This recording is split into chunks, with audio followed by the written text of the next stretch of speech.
प्रेमाची गोष्ट या मालिकेच्या 24 फेब्रुवारीच्या भागामध्ये इकडे मुक्ता किचनमध्ये काम करत असते। त्याच वेळेला तिकडे इंद्रा येते आणि काय ग मुक्ता, काय काय करतेस तू? यावरती मुक्ता सांगते काही नाही, सई माऊच्या आवडीचे गोड गोड पदार्थ करते आहे। यावरती इंद्रा म्हणते अरे वा, 2 गोड पदार्थ आणि तिखट काय? यावरती मुक्ता सांगते मम्मी तुम्ही काळजी करू नका, मी मेथीचे पराठे केलेत आणि अजून सुद्धा नाश्त्यासाठी 1 तिखट पदार्थ केलेला आहे। असं म्हटल्यावरती इंद्रा सांगते अरे वा, म्हणजे आज तुझी लेक येणार या खुशीमध्ये तू सगळं जेवण अगदी फक्कड केलेलं आहेस। त्यावरती मग आता मुक्ता सांगते मग काय, आज माझी ज्या वेळेला सई माऊ येईल ना, इतक्या दिवसात तिला जे काही खायला मिळालं नाही ते सगळं मी तिला खायला देणार आहे।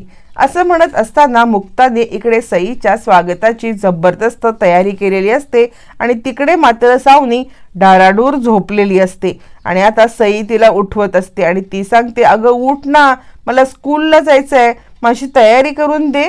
तुला कित्येक वेळा सांगितले मला स्कूलला जायला उशीर चालत नाहीये, अगं मला ब्रेकफास्ट दे, मला टिफिन दे, तू अजून काय झोपून राहिलेस? असं म्हणत इकडे आता चिडलेली सई सावनीला उठवते। सावनी म्हणते काय ग कटकट आहे तुझी, म्हणजे दर वेळेला तुला टिफिन द्या, तुला हे द्या। यावरती आता इकडे सांगायला लागते सई मग हे सगळं मला मुक्ताई करायची, मला उठवायची, मी उठायच्या आधी तिचा ब्रेकफास्ट रेडी असायचा, टिफिन रेडी असायचा, ती मला तयार करायची, तुझं काय चाललंय, मला तुला उठवायला लागते। यावरती सावनी म्हणते काय कटकट आहे? त्यावरती आता सई सांगायला लागते तू एक काम कर ना, तू ताबडतोब जाऊन ब्रेकफास्ट बनव आणि टिफिन बनव, उठ लवकर। आता चिडत चिडत सावनी इकडे उठते। ब्रेकफास्ट आणि टिफिन हे कधी तिने आयुष्यात बनवलेलं नसतं। आदित्यला कॅन्टीनमध्ये खायला पैसे दिले की तिचा सगळा विषय संपलेला असतो आणि त्यात उठून ब्रेकफास्ट बनवायचा आणि ही सई तर डोक्यावरतीच बसलेली आहे। काय करू ह्या सईला आता ब्रेकफास्टसाठी काय देऊ, तिला काहीच कळत नसतं, तिच्याकडे काही ऑप्शन नसतं।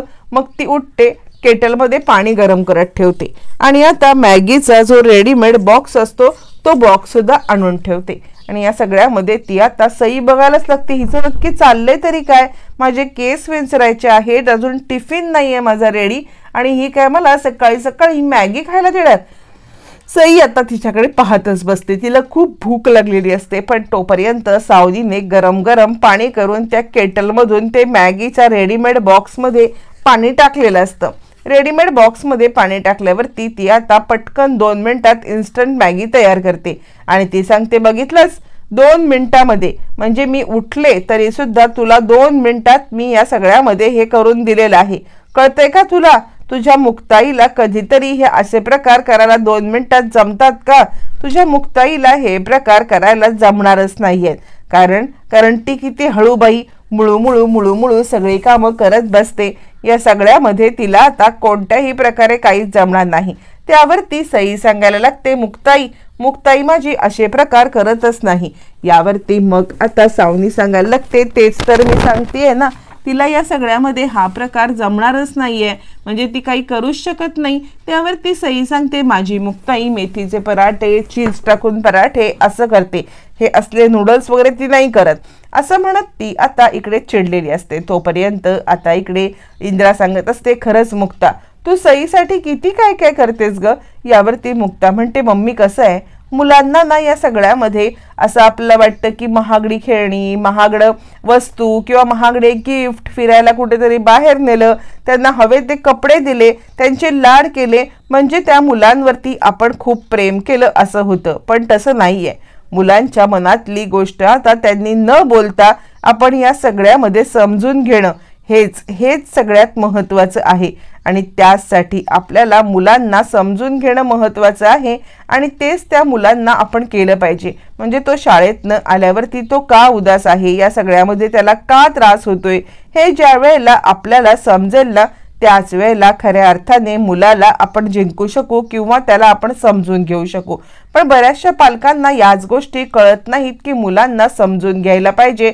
ते लोक त्यांना फक्त महागडे गिफ्ट, महागडे रेस्टॉरंटमधून खाणं मागवतात आणि त्याच वेळेला आदित्य हे सगळं ऐकत असतो आणि त्याला सावनीच्या सगळ्या गोष्टी आठवतात। सावनी कशा प्रकारे त्याला कधीही ब्रेकफास्ट द्यायची नाही, त्याला काहीही फक्त महागडे गिफ्ट देणं, हे करणं, हे इतकंच फक्त सावनी करायची। ते सगळं त्याला आठवतं आणि आता तो उदास व्हायला लागतो. म्हणजे मुक्ता आंटी जे काही बोलत आहे तेच मम्मा करत होती. तिने कधी मला प्रेम, आपुलकी, माया या गोष्टी तर दिल्याच नाहीत, पण दरवेळेला तिने या सगळ्यामध्ये मला आता फक्त आणि फक्त फटकारलेलं आहे असं म्हणत तो या सगळ्यामध्ये विचार करत असतो. तोपर्यंत मुक्ता सांगते, पण माझ्या सईला मला या सगळ्यामध्ये अजिबात हे करायचं नाहीये.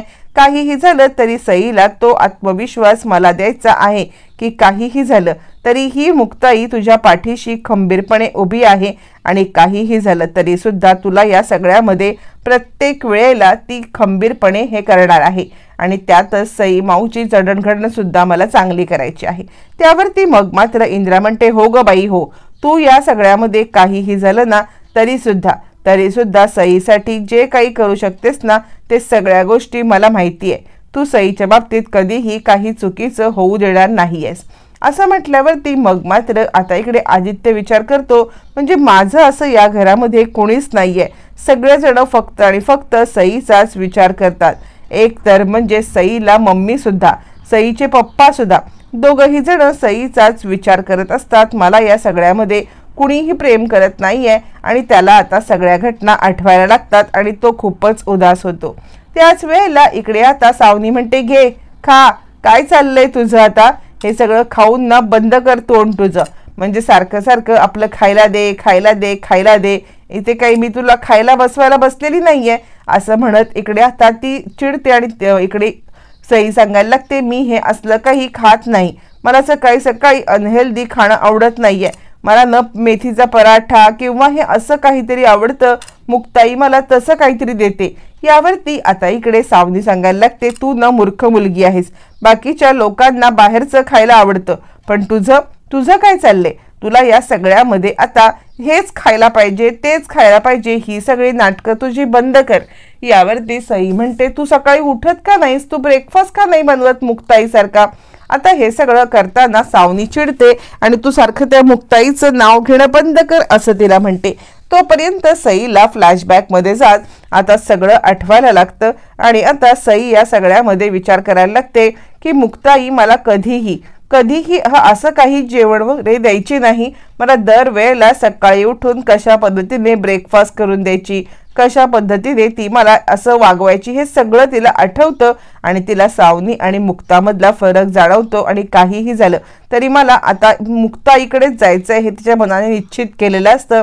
तोपर्यंत सावनी म्हणते, बघे त्या मुक्ताईच्या नावाचा जप करणं बंद कर, सारखं आपलं मुक्ताई, मला तिच्या नावाचा जप काही ऐकायचा नाहीये, तुला खायचं असेल तर खा गुपचूप, नाही तर जा अशीच निघून असं म्हणत ती आता सईला या सगळ्यामध्ये फटकारते. सई बिचारी बघतच बसते की ही आपली सख्खी आई असून आपल्यासोबत किती क्रूरपणे वागत आहे ते, आणि सई गडबडते. सई बिचारी आता निमूटपणे ते खायला लागते. इकडे तोपर्यंत इंद्रा खूप खुश असते कारण आज सई घरी येणार असते. तिने एका मैत्रिणीला कॉल केलेला असतो, तुझ्या बागेतली खूप सारी फुलं पाठवून दे हा, मला माझ्या सई माऊचं स्वागत करायचं आहे लवकर. आणि हो, आम्ही ना आमच्या घरी सुद्धा ये, कारण आमची सई पण येणार आहे, लवकरात लवकर घरी येण्याचा प्रयत्न कर असं म्हणत ती आता एक मैत्रिणींना आमंत्रण देत असते आणि त्या मैत्रिणींना सई येणार याची आनंदाची बातमी देत असते. तोपर्यंत इकडे आता सांगत असते इंदिरा की आमच्या घरी महाशिवरात्रीची पूजा आहे, महाशिवरात्रीच्या पूजेला लवकरात लवकर सगळ्यांनी यायचं आहे, सहकुटुंब सहपरिवार महाशिवरात्रीची महादेवाची पूजा करायला या. आमच्याकडे पिढ्यानपिढ्या ही पूजेची प्रथा आहे आणि ही प्रथा काहीही केल्या आम्ही मोडायची नाही ठरवलेली आहे असं म्हणत ते सगळ्यांना बोलवते. तोपर्यंत इकडे आता लकी येतो, स्वाती येते आणि सगळे पूजा करण्यासाठी नंदी महाराजांची येतात. पण त्याच वेळेला इंद्रा आता इकडे पाहते तर काय, तिकडे नंदीची मूर्ती गायब असते. त्यावेळेला ती स्वातीला म्हणते, काय ग स्वाती, इथली नंदीची मूर्ती कुठे गेली. त्यावरती स्वाती म्हणते, अगं मम्मी इथेच तर होती ना, तू मुक्ताला विचार, तिने कुठेतरी दुसऱ्या जागी ठेवली असेल तर. मग मुक्ताला बोलवलं जातं. मुक्ताला बोलवल्यावरती इकडे आता लगेचच इंद्रा तिला सांगायला लागते, अगं मुक्ता, तू इथले नंदी महाराजांची मूर्ती उचललीस का. यावरती मुक्ता सांगते, नाही मम्मी, अहो तुम्हीच तर मला म्हटलात ना की ही नंदी महाराजांची मूर्ती मी धुवून ठेवते म्हणून मी काही ही मूर्ती धुतली वगैरे नाहीये. तुम्ही म्हटला होतात म्हणून या सगळ्यामध्ये मी मूर्ती तिकडेच ठेवली, मग तुम्हीच मूर्ती धुवून आता तिकडे ठेवली होतीत ना, मला खरंच नाही माहिती की मूर्ती कुठे आहे म्हणून. यावरती इंद्रा म्हणते काय अनर्थ घडला, हे असं काय घडलं? पिढ्यानिपिढ्या आपल्या इथे नंदी महाराजांची मूर्ती आता असते, पण या सगळ्यामध्ये आज ही मूर्ती गायब झाली, मला खरंच खूपच टेन्शन आलेलं आहे, असं कधी होत नाही ग. यावरती मुक्ता म्हणते मम्मी तुम्ही पॅनिक होऊ नका, आपण बघूया का सगळीकडे कुठे ती मूर्ती आहे, कुठे ती ठेवली गेलेली आहे. त्यावरती आता इकडे इंद्रा सांगायला लागते पण ते मूर्ती सोडून कुणाला काय मिळणार. यावरती मुक्ता म्हणते मम्मी तुम्ही नीट आठवा, या घरामध्ये कोणी आलं होतं का. यावरती इंद्रा सांगते नाही, मला तर काही आठवत नाहीये की बाहेरचं कोणी आलं होतं म्हणून, पण काहीही झालं तरी मला नंदी महाराजांची मूर्ती पाहिजे, या मूर्ती झाल्याशिवाय पूजन होणार नाहीये, आपली परंपरा आहे ही. असं म्हटल्यावरती लकी म्हणतो एक काम करूया का मम्मी, आपण नवीन नंदी महाराजांची मूर्ती आणू ना. यावरती इंद्रा म्हणते गप रे, ही 7 पिढ्यांपासून चालत आलेली माझी मूर्ती आहे, म्हणजे तुला कसं कळत नाहीये की या सगळ्यामध्ये या मूर्तीला आजा पंजांनी पूजलं, माझ्या सासूबाईंनी ही मूर्ती माझ्या हवाली केली आणि मी ही मूर्ती सोडून दुसरी मूर्ती वापरू, नाही नाही, हे माझ्याच्यानी होणं काही शक्य नाहीये, त्यामुळे मला हीच मूर्ती पाहिजे. असं म्हणत इंद्रा हट्टाला पेटते आणि त्याच वेळेला मुक्ता आता विचार करायला लागते की कोण असेल या सगळ्यामध्ये जी मूर्ती आता त्यांनी चोरली असेल, नक्की काय घडलं असेल. मुक्ता फ्लॅशबॅकमध्ये जाते. ज्या वेळेला मुक्ता फ्लॅशबॅकमध्ये जाते त्यावेळेला तिला आठवतं की तिने सागरला त्या रात्री कॉल केला होता. सागरला कॉल करून तिने आता सांगितलेलं होतं की सई आणि सावनी तिकडेच आहेत ना. यावरती सागर तिला म्हटला होता हा म्हणजे सई तर इकडेच आहे, पण सावनी थोड्या वेळासाठी बाहेर गेली होती. मग मुक्ताला डाऊट येतो, तो फ्लॅशबॅकमध्ये जात आता तिने सगळा प्रकार आठवलेला असतो आणि तिला डाऊट येतो की नक्की काय घडलंय, म्हणजे या सगळ्यामध्ये इकडे आली असेल का ती, असा विचार करत आता इकडे मुक्ता विचार करते नाही, त्या रात्रीचं CCTV फुटेज जोपर्यंत मी चेक करत नाहीये तोपर्यंत मला चैन पडणार नाहीये. असं म्हटल्यावरती मग मात्र मुक्ता आता इकडे सिक्युरिटी गार्डकडे येते आणि त्याला विचारायला लागते काल रात्री आपल्याकडे कुणी इकडे आलं होतं का वेगळं असं, ज्याला तुम्ही ओळखत नाही. त्यावरती तो म्हणतो नाही मॅडम, म्हणजे मला तरी काही आठवत नाहीये. त्यावरती मग मात्र आता इकडे ती सांगायला लागते की CCTV फुटेज आपण चेक करूया का. यावरती तो वॉचमन सांगतो हो मॅडम, मी तुम्हाला CCTV फुटेज सगळं दाखवतो. असं म्हणत तो आता त्या रात्रीचं CCTV फुटेज दाखवतो. हे सगळं CCTV फुटेज आता मुक्ता पाहते, सगळ्या बाजूने पाहते, जेणेकरून या सगळ्यामध्ये तिला आता कुठेतरी सावनी आल्याचा सुगावा लागेल किंवा कुठेतरी सावनी या सगळ्यामध्ये इथे होती हा पुरावा मिळेल. आणि फायनली तसंच घडतं कारण एका ठिकाणी तिला आता सावनीचं फुटेज दिसतं आणि त्यानंतर मुक्ता समजते की हे सगळं सावनीने केलेलं आहे. पण ही सावनी अशा प्रकारे सुधारणार तर नाहीच आहे, हिला धडा शिकवायलाच पाहिजे. हिला कसा धडा शिकवायचा, काय धडा शिकवायचा हे मात्र आता तिला माहीत नसतं, पण काहीतरी करायला पाहिजे. मग ते CCTV फुटेज आता ती व्यवस्थितरित्या पाहते आणि ते CCTV फुटेज पाहिल्यावरती तिच्या लक्षात एक गोष्ट येते की ही आपल्या घरामध्ये येऊन काहीतरी वेगळं करण्याचा प्रयत्न करत होती, पण हिला काहीही न मिळाल्यामुळे हिला या सगळ्यामध्ये हे घेऊन जावं लागलेलं आहे. आणि मग मात्र तिला धडा शिकवण्यासाठी आता मुक्ताकडे खूप मोठी योजना असते. मुक्ता या सगळ्यामध्ये आता लगेचच हे सगळं CCTV फुटेज घेते आपल्या पेन ड्राईव्ह मध्ये आणि आता तिने या सगळ्यामध्ये निर्णय घेतलेला. ती ताबडतोब सागरला कॉल करते. सागर म्हणतो काय झालं मुक्ता. त्यावरती मुक्ता सांगते तुम्ही त्या दिवशी मला म्हटला होतात ना की सावनी थोड्या वेळासाठी बाहेर गेली होती. अहो ही सावनी कुठे गेली होती माहितीये का, ही दुसरी तिसरी कुठेच नाही तर ही आपल्याच घरी आली होती. सागर म्हणतो काय बोलताय तुम्ही, आपल्या घरी येऊन हिला काय मिळालं. यावरती मुक्ता सांगते ती काय घेण्यासाठी आली होती आणि तिला काय मिळालं हेच जास्त महत्त्वाचं आहे. म्हणजे तिने या सगळ्यामध्ये आपल्या घरात येऊन तिला काहीही न मिळाल्यामुळे नंदी महाराजांची मूर्ती चोरण्याचा प्रयत्न केलाय आणि नंदी महाराजांची मूर्ती ती घेऊन गेलेली आहे. असं म्हटल्यावरती मग मात्र सागर म्हणतो या नीच सावनीचं करायचं तरी काय. यावरती मुक्ता सांगते मी सगळं CCTV फुटेज सुद्धा चेक केलेलं आहे. CCTV फुटेज चेक केल्यावरती मला समजलंय की या सगळ्यामध्ये तिने आपल्या घरामधली नंदीची मूर्ती गायब केली. आता तिला शिक्षा ही मी देणारच. यावेळेला तिला बिलकुल मी सोडणार नाहीये असं म्हटल्यावरती सागर म्हणतो काय तुमच्या मनात तरी नक्की काय आहे? त्यावरती मुक्ता सांगते मी आता तिला असा काही धडा शिकवेन ना की देवाधिकांच्या कामामध्ये पुन्हा पुन्हा ढवळाढवळ करण्याची तिची आता हिंमतच होणार नाही असं म्हणत मग मात्र आता इकडे लगेचच मुक्ता खूप मोठा निर्णय घेते आणि सावनीला चितपट करण्यासाठी ती आता तयार असते। तोपर्यंत इंद्रा आता चिडलेली असते। कोणी हे सगळं केलं असेल, ज्यांनी कुणी ही मूर्ती चोरली असेल ना त्यांना मी सोडणार नाहीये, कोयत्याची शपथ, त्याला ना हाल हाल करून हे करीत। कशी हिंमत झाली नंदी महाराजांची मूर्ती सोडण्याची? माझ्या नंदी महाराजांना हात लावायची ज्याने कुणी हिंमत केले ना त्याला मी सोडणार नाही।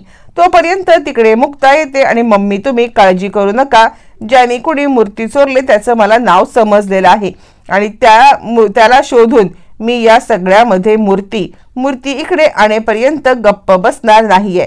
काहीही झालं ना तरी सुद्धा या सगळ्यामध्ये ती मूर्ती इकडे येणार म्हणजे येणारच असं म्हणत मुक्ता विश्वास देते आणि तडक तिकडून निघून जाते। त्यावरती स्वाती म्हणते मम्मी मुक्ता म्हटले ना तुला की काहीही झालं तरी ती मूर्ती आणणार, तर मुक्ता मूर्ती आणणार म्हणजे आणणार, तू या सगळ्यामध्ये चिंता कसली करू नको असं म्हणत सगळेजण इंद्राला समजवत असतात।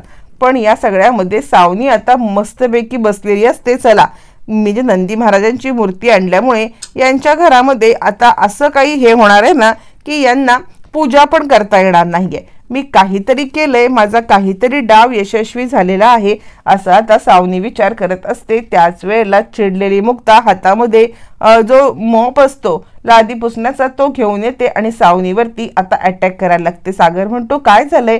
यावरती मुक्ता म्हणते ही आपल्या घरात येऊन आपल्याच इथली नंदीची मूर्ती चोरून आलेली आहे, इतकी या बाईची हिंमत झाली तरी कशी?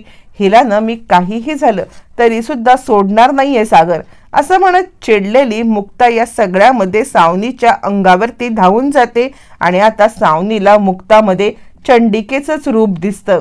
मुक्ता आता चंडिकेचं रूप घेऊन सांगत असते सावनी अगं तुझी इतकी हिंमत झाली की या सगळ्यामध्ये तू माझ्या मुलीला चोरायला निघालीस, त्यानंतर मुलीचा प्रॉब्लेम झाला तर नंदी महाराजांची मूर्ती घेऊन इकडे आलीस, अगं लाज नाही का वाटत तुला? असं म्हणत मुक्ताने रौद्ररूप धारण केलेलं असतं।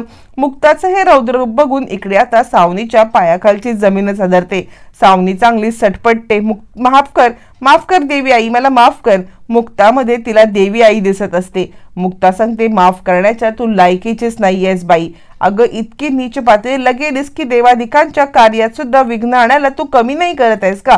इकडे सावनी हात जोडते माफ कर देवी आई, मला माफ कर। मी ना या सगळ्यामध्ये नंदी महाराजांची मूर्ती घेऊन बरोबर महाशिवरात्रीच्या वेळेला तिकडे पोहोचेल। फक्त नंदी महाराजांची मूर्ती नाही तर सई माऊला सुद्धा आता तिकडे मी पूजेच्या ठिकाणी घेऊन येईन, पण मला माफ कर, मला या सगळ्यामध्ये तू आता मारू नकोस, मला माफ कर। सावनीचा एकच जयघोष चालू असतो। इकडे चिडलेली मुक्ता मात्र सावनीला माफ करायला काहीच तयार नसते आणि आता ती सावनीला सांगत असते तुला माफ करण्याची तुझी लायकीच नाहीये, तू या सगळ्यामध्ये तुला आता एक वेळेला माफ केलं ना तू पुन्हा पुन्हा तेच करशील, पुन्हा पुन्हा त्याच चुका करशील। त्यावरती मग मात्र सावनी म्हणते नाही मी पुन्हा त्या चुका करणार नाहीये, मला माफ कर मुक्ता, माफ कर असं म्हणत ती हातापाया पडायला लागते आणि मुक्ताची माफी मागायला लागते। महाशिवरात्रीच्या दिवशी काहीही झालं तरी सुद्धा मी सईला आणि नंदी महाराजांच्या मूर्तीला घेऊन येणार म्हणजे येणारच असं म्हणत तिने आता मुक्तासमोर हात जोडत वचन दिलेलं असतं।